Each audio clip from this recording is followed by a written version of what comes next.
Despite everything I'm about to say, Rage 2 is not a bad game. It is a good game, certainly not Game of the Year by any means, but a good one that you will enjoy nonetheless. Despite that, there are things about it that really do bother me. So in this video, we're going to be analyzing Rage 2's Empty World.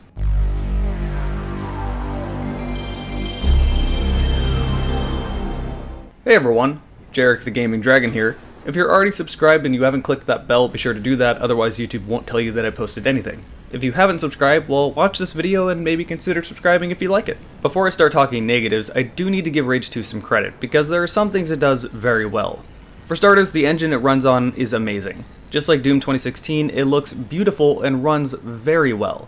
I had no problem streaming this game and playing it at max settings 1080p 60fps. I do have a 980 Ti, but keep in mind I'm very CPU bottlenecked. I'm still running on an i7-3820. If you don't know what that means, that's a 2011 CPU, it's pretty old at this point. This wouldn't mean as much if it wasn't streaming while playing the game, which puts a heavy strain on your CPU even with the NVENC codec. But hey, despite all that, it runs flawlessly and looks beautiful. So it's a real shame that this world isn't utilized properly at all. The game starts fine enough, if not a bit generic. There's a big bad enemy boss, he comes in, he attacks your base, he kills everyone, and then you need to go exact revenge. Well, also, stopping the authority from coming back like in Rage 1. So the main villain and your end goal is established right at the beginning of the game, but then you don't see the main villain again for a very long time, and it doesn't seem like he's really doing anything. You see, Rage 2 is not what a lot of people thought it would be. If you just saw all the marketing involving Rage 2, you might think that it's a Doom holdover until Doom Eternal, but that's not at all what it is. I think Rage 2's marketing problem was that it was marketed almost too well, to the point of where it's kind of misleading, but not entirely. You see, all Bethesda showed with Rage 2 was just the combat. They didn't really show the whole point of the game, which is not for it to be Doom. Don't get me wrong, the combat is definitely there, and it does feel like Doom 2016 in a way, and it is very satisfying, but that's a very small portion of the game, and if that's all you want to play, you're going to find yourself bored very quickly. You see, Rage 2 is more like a combination between Mad Max and the original Rage, not Doom. This is an open world game, and I'm not the type to complain about open worlds when they're done right. I still defend Far Cry and still love Far Cry. I plan on buying the next Far Cry game when it comes out because I find it satisfying and enjoyable. But that sort of satisfaction isn't very common in Rage 2 for me, and it takes a very long time before Rage 2 really gives you full reign over what's going on. In Far Cry, I want to explore the world because it feels like an immersive real place. Rage 2 is largely barren. If you're driving across the wilderness, there is nothing to see, and the few things you do see don't have any backstory or reason to exist. For example, maybe you came across these skyscrapers in the middle of the desert. These things are just empty buildings. You can't go into them, there's no signs that anyone used to live here, you don't know why anyone used to live here. Maybe this wasn't a desert before the apocalypse happened, maybe this was a seaside city, who knows? The game tells you literally nothing about the backstory of these areas. Whereas in Far Cry, if you did some exploring, maybe you came across a body with a hang glider stuck in the tree above him. Little stories like this add a lot to an open world, and it's especially important in the context of Rage 2 where you're effectively exploring ghost towns, but you have no idea who the previous people that used to live there were. You want to be curious of the world around you, but the game gives you nothing to be curious of. Believe it or not, there is a point to this, and you'll understand what this point is very early on in the game. You see, you don't get full reign over the game until about 2.5 hours in.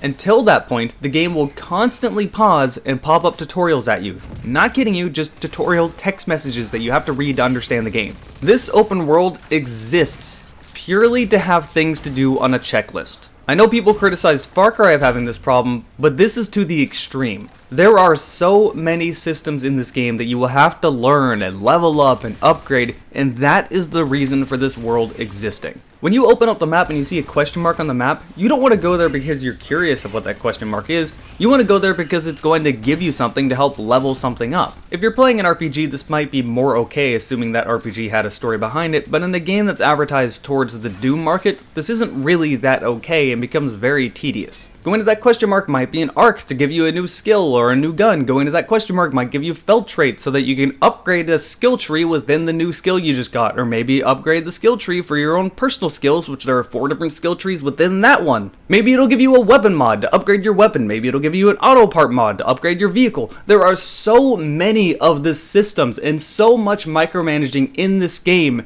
that it becomes incredibly tedious very quickly. You will find yourself in menus a lot, which is not the expectation people had when you come into a game advertised to be the Doom holdover until real Doom. But even if it wasn't advertised to be that, that's not an excuse to turn the world into a checklist to do to level up these systems that were thrown into the game that just doesn't feel satisfying. Leveling up these systems doesn't feel like natural progression, it feels like a chore. On top of that, the UI feels awful in these menus. The menus feel laggy and unresponsive, and you can't just click where you want to go. You see that skill tree over there? You can't click that, you gotta press enter to see the skill tree. You can't just double click on the skills you want to upgrade now, you have to hold down F to upgrade. Why can't I just click shit?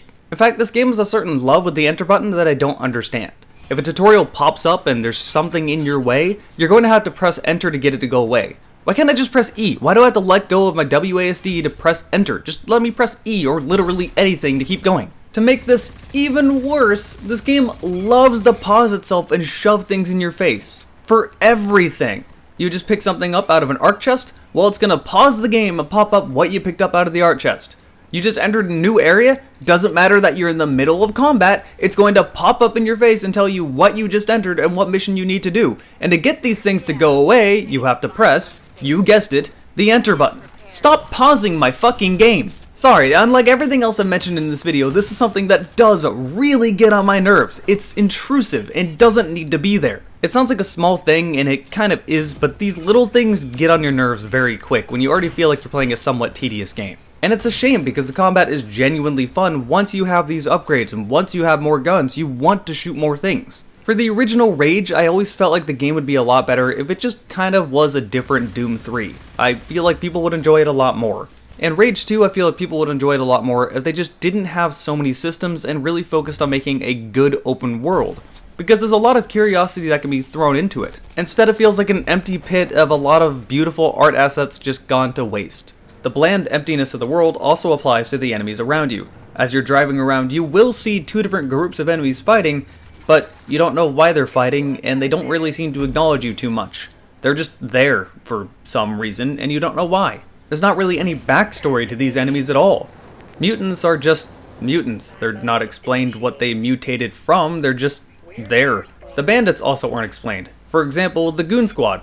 This name is thrown around quite a bit, but it's never really explained how they got to be in a position of power, nor do they seem to have any personality. They just seem to be colorful bandits that you shoot, and that's their only purpose. You don't know anything more about them.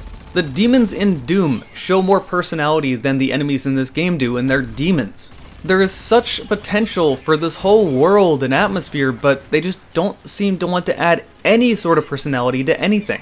I can't say that I feel disappointed with this game because it is still a fun game, and once I kind of got into the groove of how the open world works, it became enjoyable, but there's just so much they could have done with it. It could have been a great game, but instead we just got an okay game that I would buy on sale and waste some time with.